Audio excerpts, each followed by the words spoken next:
बच्चों इस वीडियो में हम chapter 6 work energy and power का लास्ट एग्जाम्पल नंबर 13 सॉल्व करेंगे। इससे पहले के एग्जाम्पल्स की वीडियो का लिंक आपको बच्चों डिस्क्रिप्शन में मिल जाएगा।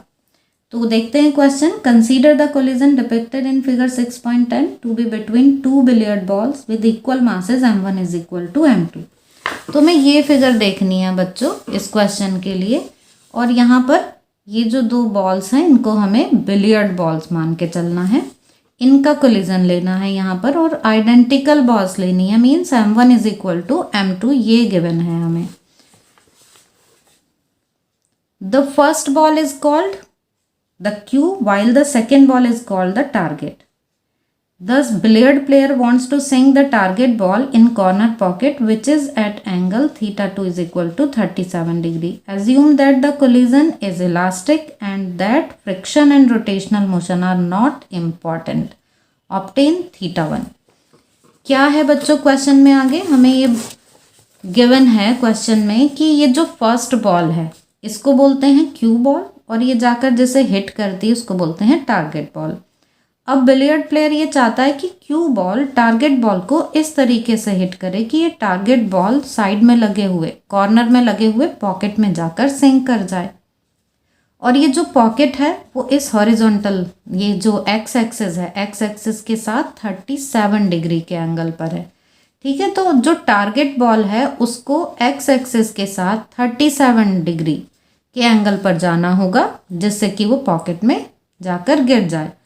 तो अब हमको बताना ये है कि क्यू बॉल जिसने इसे हिट किया है वो एक्स एक्सिस के साथ कितना डिफ्लेक्ट होगी, वो कितना एंगल बनाएगी। टारगेट बॉल तो 37 डिग्री के एंगल पे बने उसमें जाकर गिर गई पॉकेट में, लेकिन अब ये कितना डिफ्लेक्ट हो गई क्यू बॉल एक्स एक्सिस के साथ, मीन्स थीटा 1 की वैल्यू हमको यहाँ पर फाइंड करनी है।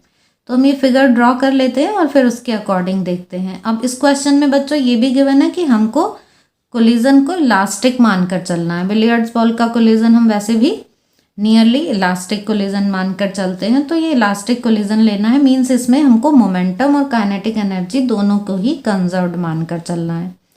तो अब इसका सॉल्यूशन देख लेते हैं। जो फिगर हमें क्वेश्चन में गिवन है वो हमने यहाँ पर भी ड्रॉ कर ली है।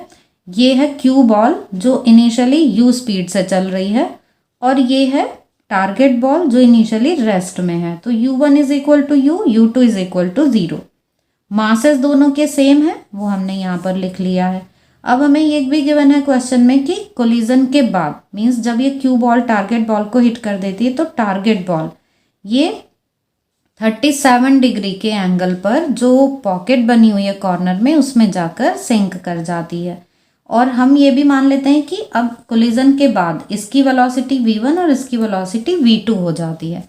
क्यू बॉल v1 वेलोसिटी से मूव करने लगती है, टारगेट बॉल v2 वेलोसिटी से मूव करने लगती है आफ्टर कोलिजन, और ये v2 वेलोसिटी से मूव करते हुए पॉकेट में गिर जाती है। ठीक है, अब हमें यहाँ पर फाइंड क्या करना है, थीटा 1 फाइंड करना है। और हमें ये गिवन है कि इन दोनों का जो कोलिजन है वो इलास्टिक कोलिजन है। हमें पता है इलास्टिक कोलिजन के लिए मोमेंटम भी कंजर्व रहता है और काइनेटिक एनर्जी भी कंजर्व रहती है। तो इन्हीं दोनों की हेल्प से हम यहाँ थीटा 1 की वैल्यू फाइंड कर लेंगे। तो हमको यहाँ पर गिवन है इलास्टिक कोलिजन, तो for elastic collision momentum is conserved. तो पहले हम मोमेंटम ले रहे हैं, इसमें मोमेंटम इज कंजर्व्ड। अब मोमेंटम कंजर्व रहने का मतलब क्या है, m1 u1 plus m2 u2 is equal to m1 v1 plus m2 v2। ठीक है, अब यहाँ सारी वैल्यूज रख देते हैं। क्या u1 इज इक्वल टू, तो u रखना है, u2 0 क्योंकि ये रेस्ट में है पहले, इधर ये v1 v2 तो हम ऐसे ही रखेंगे, और यहाँ पर मास जो है दोनों m1 is equal to m2 उसको हम रख देंगे m।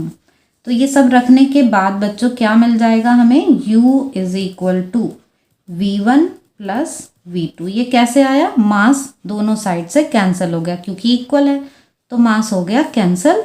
और यहाँ u1 को हमने u रख दिया, ये वाली टर्म तो पूरी ही खत्म हो जाएगी क्योंकि u2 0 है, और इस साइड से ही v1 v2 आ जाएगा हमारे पास। ये वेक्टर क्वांटिटी होती है मोमेंटम, इसलिए हम यहाँ पर ये वेक्टर्स लगा लेंगे।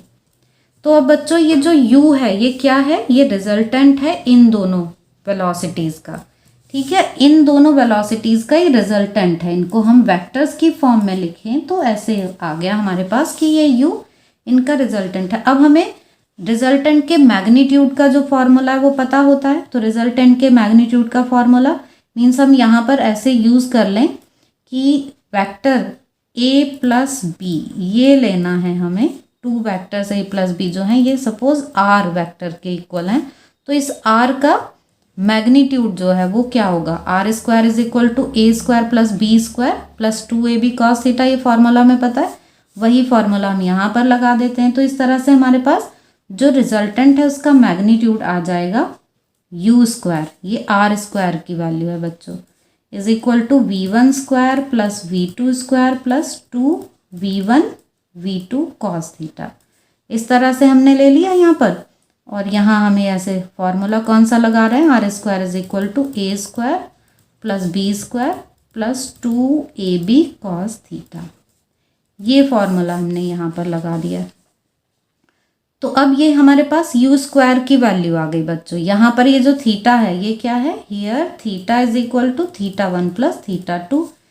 v1 v2 के बीच में एंगल कितना बन रहा है, θ1 इधर θ2 इधर, तो ये जो थीटा यहाँ पर एंगल लेंगे वो θ1 प्लस θ2 होगा, और ये है पूरा एंगल थीटा, ठीक, ये है थीटा एंगल जो इसके इक्वल है। तो इसको बच्चों हम इक्वेशन नंबर 1 मान लेते हैं कि ये है इक्वेशन नंबर 1। अब हम यहाँ पर ले रहे हैं कंजर्वेशन ऑफ काइनेटिक एनर्जी। तो काइनेटिक एनर्जी का conservation, kinetic energy is also conserved. अब काइनेटिक एनर्जी भी कंजर्व्ड है, इसलिए half m1u1 square plus half m2u2 square is equal to half m1v1 square plus half m2v2 square. अब यहाँ पर फिर से हम ये सारी वैल्यूज जो हैं इनको यूज़ कर लेंगे, तो हाफ m सब में से कैंसिल हो जाएगा कॉमन आकर, u1 की जगह क्या आ जाएगा बच्चों, u स्क्वायर, ये टर्म तो कैंसिल, 0 हो गई, u2 की वैल्यू 0 है, इसलिए इधर क्या आ जाएगा v1 का स्क्वायर और यहाँ आ जाएगा v2 का स्क्वायर, ठीक है। इसको हम मान लेते हैं इक्वेशन नंबर 2। अब इस इक्वेशन नंबर 2 में हमारे पास ये जो u स्क्वायर की वैल्यू है इक्वेशन 1 से वो रख देते हैं। तो फ्रॉम इक्वेशन 1 से अब वैल्यू रख रहे हैं u स्क्वायर की, वो क्या है, v1 square plus v2 square plus 2v1 v2 cos theta, और इस साइड ये v1 square plus v2 square, ऐसे ही, ठीक है ना। ये u स्क्वायर की हमने ये वैल्यू यहाँ पर रख दी। अब दोनों साइड से ये तो कैंसिल हो गए, अब हमारे पास क्या बचता है, 2v1 v2 cos theta is equal to 0, इस साइड कुछ भी नहीं है ना, 0 बच गया इस side.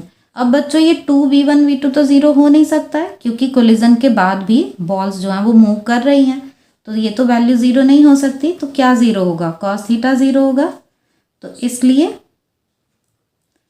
cos theta is equal to 0। cos theta 0 क्यों लिया हमने, क्योंकि जो 2v1 v2 वाली टर्म है वो 0 नहीं होगी, तो cos थीटा 0।